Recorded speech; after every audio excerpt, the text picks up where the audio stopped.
Welcome again to the HSFF audio blog. It is Friday, 29th of December 2023, most likely last entry for this year. Earlier this week, I guess on Christmas, I finished the Expanse novel. Caliban's War is the name. I think it was first published in 2012. And yeah, so I really liked the first one. Because it all starts to fade away already, time to summarize and give my thoughts on it. The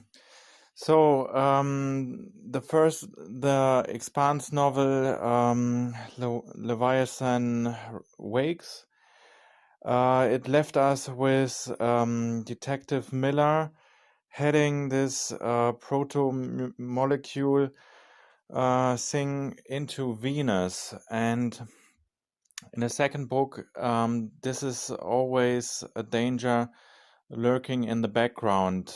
The proto-molecule, which is this extrasolar advanced alien technology, kind of bioweapon maybe.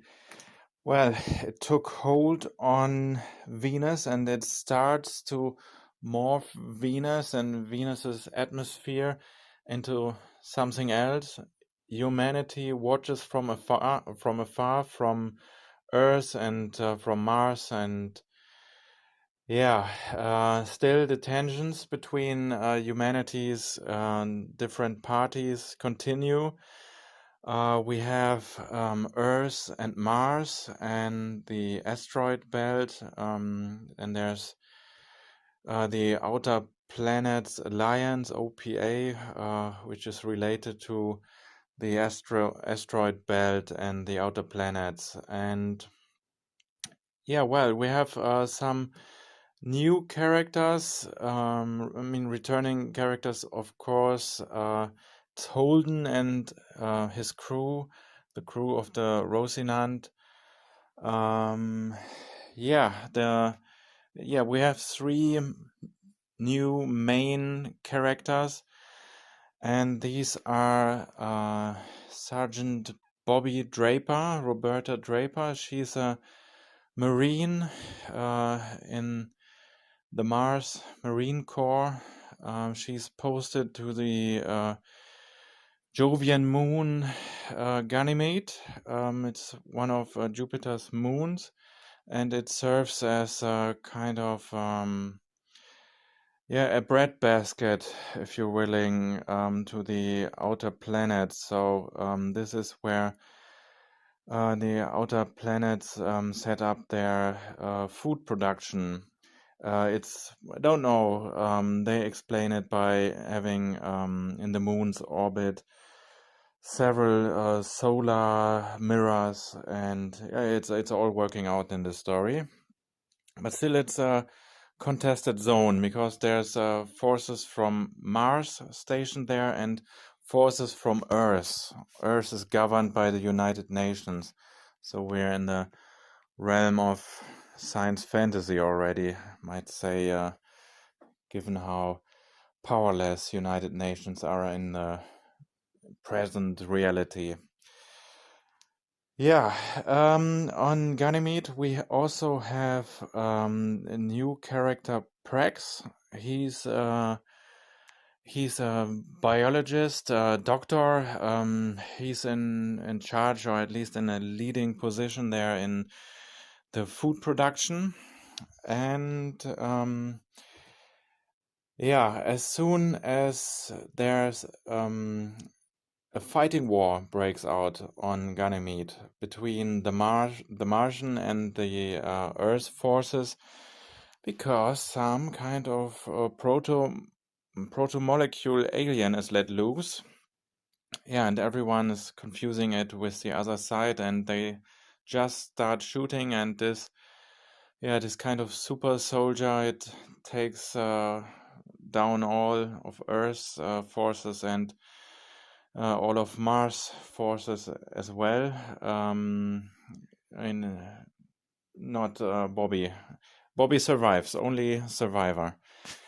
Bobby, she makes her way to to Earth and gets in contact with the third new character. And this is Avasarala. She is some kind of high-ranking United Nations official. She's a diplomat, an old lady, 70, of Indian descent, and wow, she really has a dirty tongue. She is cursing all the time. A bit annoying, but yeah, I guess she's a very original character. Prex, on the other hand, he lost his daughter in this Ganymede incident, and a huge chunk of the story here revolves around Prex and later Holden and the crew of the Rosinante searching for little May.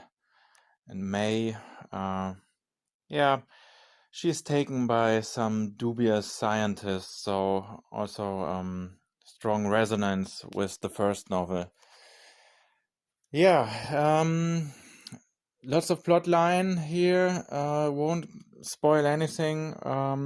So yeah, how did I like it?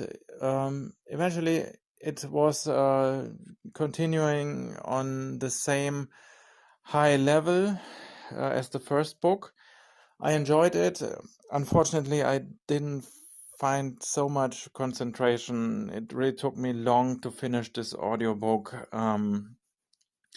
But yeah, it was good. Certainly, it was good. Not perfect, not great, but good enough to continue.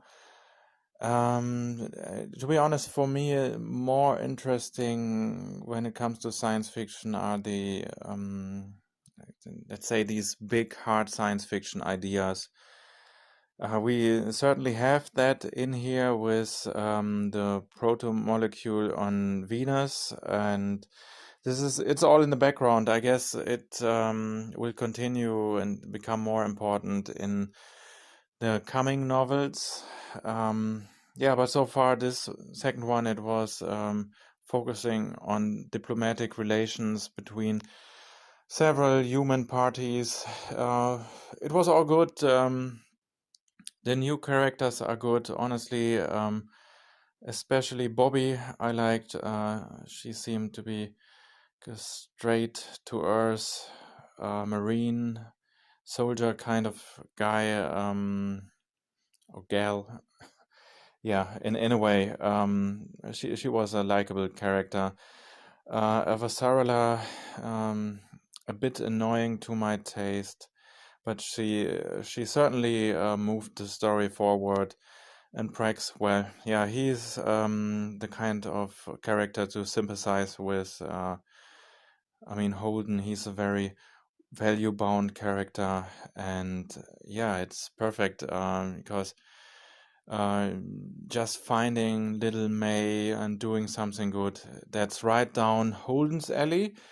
Uh, Even though Holden develops in a more darker direction in this novel, he seems to take a lot from Miller, who disappeared in the end of the first novel. But yeah, this was good. I already have the third book. What's it called? Abaddon's something? I don't know.